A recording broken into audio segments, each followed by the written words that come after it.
Baru 8 bulan yang lalu kita nge-review HP Itel City 100 yang harganya di 1,3 jutaan. Nah, in this economy, Itel ngeluarin lagi sequelnya City 200 dengan harga yang sama. Kok bisa ya nggak naikin harga? Kira-kira apa yang dipangkas?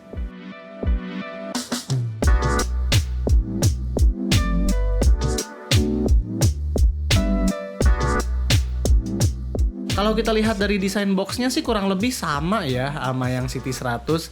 Di dalamnya pun masih ada casing akrilik yang punya magnetic ala-ala MagSafe dan juga charger 18 watt. Dibanding dengan Itel City 100, sekarang City 200 ini modelnya lumayan berbeda ya. Bagian kameranya ya lebih bulat dan lebih feminim dari yang seri sebelumnya, dan pilihan warnanya pun sekarang lebih cewek.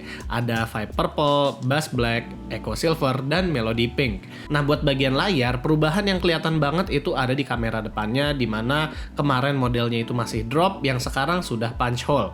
Lebih modern lah, apalagi kan Itel itu punya animasi-animasi macam Dynamic Island gitu, yang dinamakan Dynamic Bar, jadi lebih pas kalau dia modelnya itu punch hole.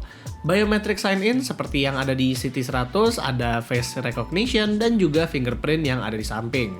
Sekarang kita masuk ke layarnya. Jadi layarnya ini ya sekarang berukuran 6,78 inch yang resolusinya itu menurun sedikit ke 1576x720 dan aspek rasionya itu menjadi 19,5 banding 9. Mungkin ini karena layarnya membesar dan ada punch hole, jadi ya angkanya jadi aneh.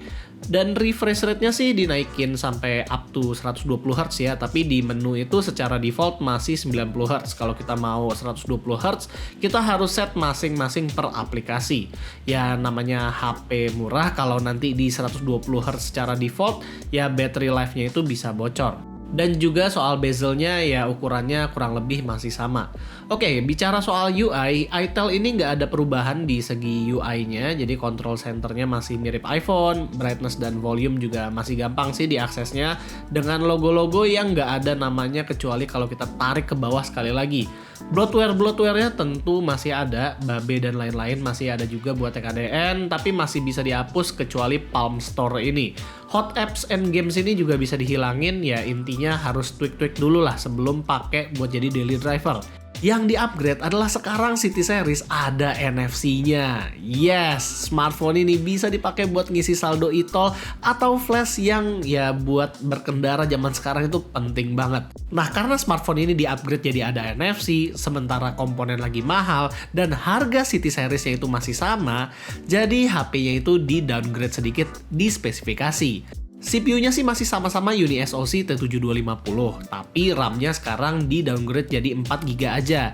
Dan walaupun storage-nya masih 128GB, kita masih nggak dapat info apakah ini UFS 2.2 atau eMMC. Wi-Fi dan Bluetooth-nya pun masih sama, ya karena SoC-nya juga masih sama, skor Antutu-nya juga nggak terlalu berbeda karena masih SoC yang sama, performa gamenya juga masih sama, malah ada penurunan sedikit karena RAM-nya cuma 4GB. Beberapa game masih playable kok di 30 fps, di COD Mobile kita dapat 49 fps, Mobile Legends 58 fps, PUBG 29 fps, yang nggak playable paling ya Stella Sora yang cuma dapat 17 fps aja. Ya balik lagi, HP harga segini enaknya main emulator PSP aja sih yang dapat bisa sampai 30 fps konstan. Nah lucunya overlay iBoost yang biasanya ada di HP Itel sekarang udah nggak ada. Jadi kita nggak bisa ngatur-ngatur profile ataupun opsi bypass charging lagi. Agak aneh ya. Buat ngatur power managementnya kita bisa atur di battery settingsnya aja. Beruntungnya karena ini cuman UniSoC T7250, jadi panas pun nggak terlalu kerasa sekalipun saat main game berat. Walaupun CPU-nya masih sama dan RAM malah di-downgrade, tapi kameranya sekarang di-upgrade. Resolusinya jadi 50 megapiksel, yang dimana satu lagi kayaknya ini adalah pajangan, mirip sama City 100-nya, sementara yang paling bawah adalah IR Blaster. Kualitasnya kurang lebih sama sih dengan yang sebelumnya, namun yang sekarang lebih bagus saat kondisi low light. Zoomnya juga masih sama kualitasnya, tapi yang sekarang tulisan kalau kita lagi zoom itu bisa kelihatan lebih jelas. Dan buat rekaman kamera belakangnya ini bisa sampai 2K 30 fps. Cuman kita lagi ngetes yang 1080p 30 fps-nya, dan ya sebenarnya walaupun udah 50 megapiksel tapi kualitasnya masih kurang lebih sama sih. Cara kamera depannya nggak ada perubahan ya, masih 1080p 30 fps, dan ya karena sama-sama masih 8 megapiksel ya masih begini-begini aja lah.